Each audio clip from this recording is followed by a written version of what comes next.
Bu krişə dəmirin altına vurulsa məsləhətdir, promoy yoxsa monolitə vurulsa yaxşıdır? Krişə elə bir şeydir, monolitdir, üstü krişə. Aha. Betondan yuxarı hissə sayılır qeyri-yaşayış sahəsi. Dəmirin altından yox, monolitin üstünə verək. Burada əslində betonun üstünün və altının şəraitinə görə icra olunmalıdır. Alo. Salam, hər vaxt xeyir olsun. Hər vaxt xeyir. Qardaş, bu izolyasiyaya görə narahat etmir. Dam üçün izolyasiya. Bu necə olan şeydir? Nətər olmalıdır? Necə olmalıdır? Krişa elə bir şeydir, monolitdir, üstü krişa.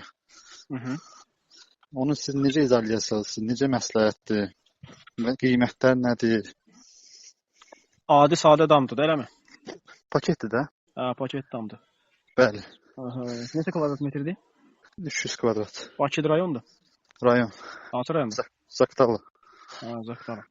Nəzərə alsaq ki, sizdə hazırda ora sadə damdır. Yəni sadə dam olduğu halda betondan yuxarı hissə sayılır qeyri-yaşayış sahəsi. Yəni dam örtüyünü burada izolyasiya etmək bilməməzlik baxımından müştərini israfa salmaqdır. Bilə-bilə etmək müştərini ziyana salmaqdır. Onun üçün də tavanın üstü, yəni betonun üstü izolyasiya olunsa daha yaxşı olar ki, sizin evinizin isti və soyuq kubmetri artmasın içəridə. Elə bir dəmirin altından yox, monolitin üstünə verək. Bəli, tam doğru. Düz plaşatkaya verilsə bəs edir yəni, onu deyirsiniz. İçəridən alçıban yığılıb yoxsa yox? Yox, yığılmır, yox. Yığılmırsa içəridən də vurmaq olar.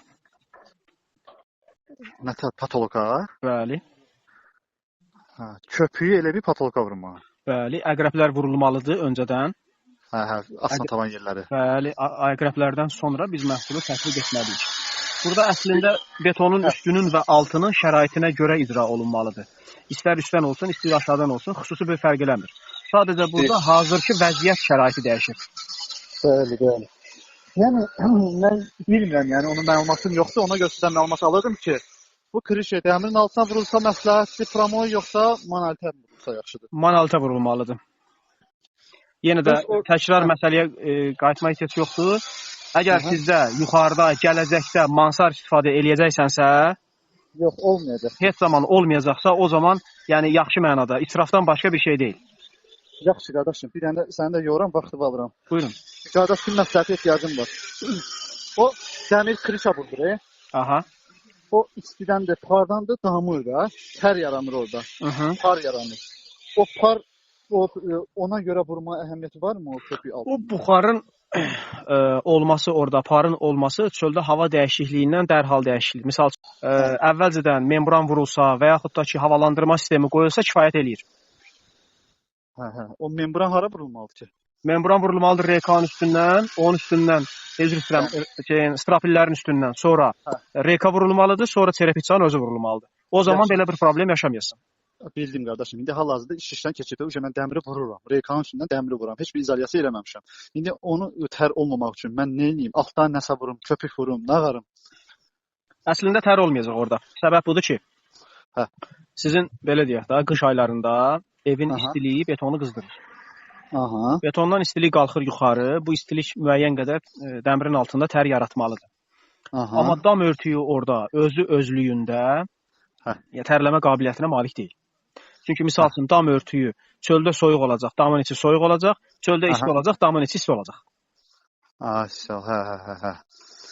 Yəni hal-hazırda mən dediyim promoy el bir rekanın üstünə çerepsan vurdurmuşam da. O tər olmamaq üçün köpüyü promoy altına vurmağa ehtiyac var və yaxud da başqa izolyasiya etməsi bir şey varmı? Onu altdan vurum da, içərdən vurum. Daha önce çerepsan altından vura bilməm, rekanın altından vura bilməm. Sizi əsas narahat eləyən tərdir yoxsa evin isti soyuğu? Həm isti soyuq, həm tər. İkisi də maraqlıdır. İkisi də maraqlıdır. Əgər tər maraqlıdırsa, burada 10% ehtimal olma məsələsi çoxdur. Niyə? Bilmirəm, indi sizin dam örtüyünün üstünə germetka işləyiblər, kanyokların altına, yoxsa qubqa işləyiblər, hansını işləyiblər? Kanyokların altına o izabantdır, nədir o? Germetka. Germetik. Germetik işləyiblərsə müəyyən qədər bir 10% tərləmə olacaq.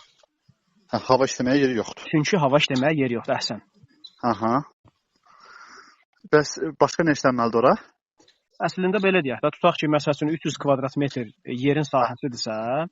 Yox, yerin sahəsi 200 kvadratdır, krişa 300-dür.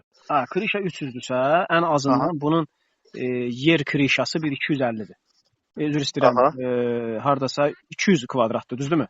Yer özü 200 kvadratdır, bəli. Aha, misal üçün belə deyək də, siz orada 100 kvadrat əlavə ki, xərc çəkirsiniz, bir var yerə, yoxsa yuxarı. 100 kvadratı misal üçün ən azından bir 2000-ə gəlib çıxacaqsa, sən ən azından havalandırmanı ora 500 manata qoydura biləcəksən. Aha. Gərək havalandırma qoyun projeyə. Bəli.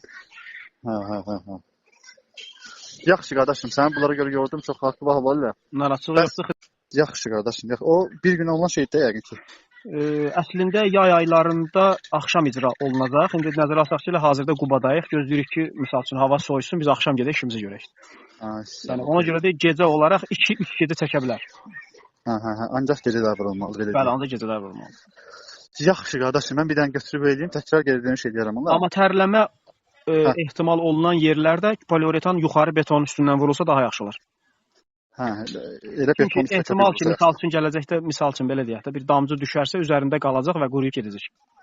Sağ ol. Yəni aşağı verməyəcək. Aşağı verməyəcək. Heç nə qardaşım, oldu. Allah canını sağ eləsin. Mən götürüb eləyim, nəsə bir şey yoxsa geri dönüş edəcəm. Buyurun, xidmətinizdəyik. Var ol qardaş, var ol. Sağ olun. Sağ ol.